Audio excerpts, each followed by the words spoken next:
good morning mga casters. Welcome for another vlog of mine.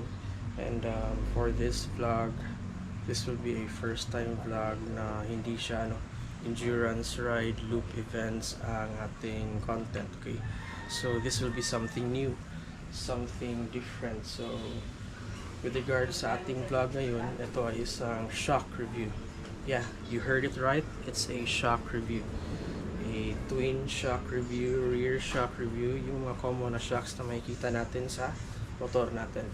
So again, I would just like to re-emphasize, so for today's vlog, we are going to talk about a shock review. And what's the name of the shock review? What's the brand of the shock review? So the brand is called Pro Fender. Pro Fender because the shock originated, manufactured by the Pro Fender company.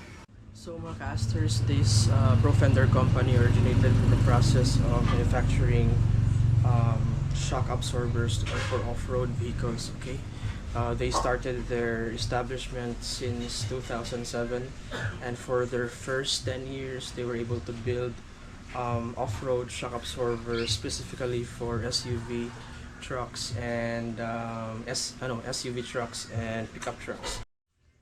5 years later, mga casters, they entered their product line to the Thailand market, and in year 2020 they started to build a high performance shock absorbers for motorcycles, and that's the same year where they created their second factory at Thailand. So mga casters, that will be it for the history sa Pro Fender company. Okay, so next na gagawin ko ay papakita ko sa inyo mga casters yung box muna. Okay, nung dumating to, nung na-receive ko to, hindi ko in-expect na ganito siya laki. Kasi nung naalala ko nung nag-order ako ng YSS na G Sport Red Series, parang maliit lang siya kung i-compare dito. So ipakita ko sa inyo, ito yung box. Medyo may kabigatan din, no? So sa dito na side may nakalagay yan. So sa dito wala, blanco lang. Sa dito yan. Tapos sa dito naman na side ay yan, yung figure siguro, yung shape or yung image sa shock. Okay, pero don't worry mga casters, ipakita ko naman sa inyo yung actual or physical na shock pagkatapos may pakita ko sa inyo yung yung box. Yung sa upper portion ng box ay ito, motorcycle shocks. So mga casters, tapos nyo na lang makita yung box, di ba? Yung exterior talaga niya, yung box niya, yung nilalagyan niya. So next is makita ko sa inyo what's inside the box. Okay, so tara.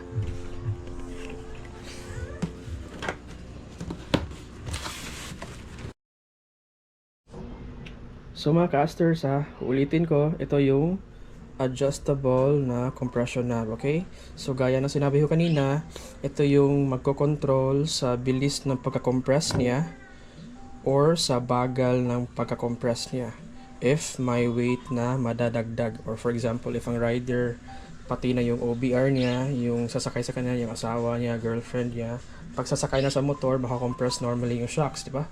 So once ma-compress yung shocks, ito yung magko-control sa bilis ng pagka-compress sa shocks or sa bagal ng pagka-compress sa shocks. Okay, so so far we already tackled two kinds of adjustable sa shocks na ito, pero ito yung kasi yung pinakamahal, kaya may third pa siya na adjustable.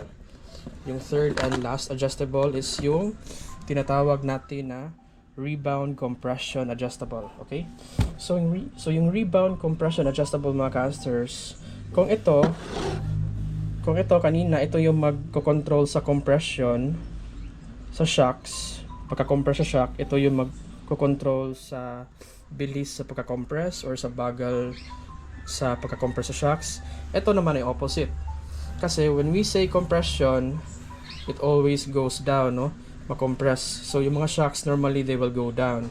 Pero sa rebound compression adjustable, when we say rebound, meaning yung pagka-compress niya pero yung pagbalik din niya, 'di ba? Yung rebound, yung parang like ang hirap i-explain, pero when you say rebound, parang yung pagka-compress niya, tapos yung pagkabalik niya after sa compression.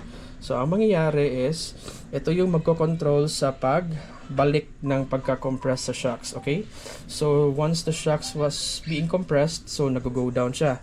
Yung pag-go up naman niya, pabalik. Yun yung rebound, okay? So, again ha, I repeat mga casters, yung shocks, normally, it will go down kasi na-compress nga siya, di ba? It will go down.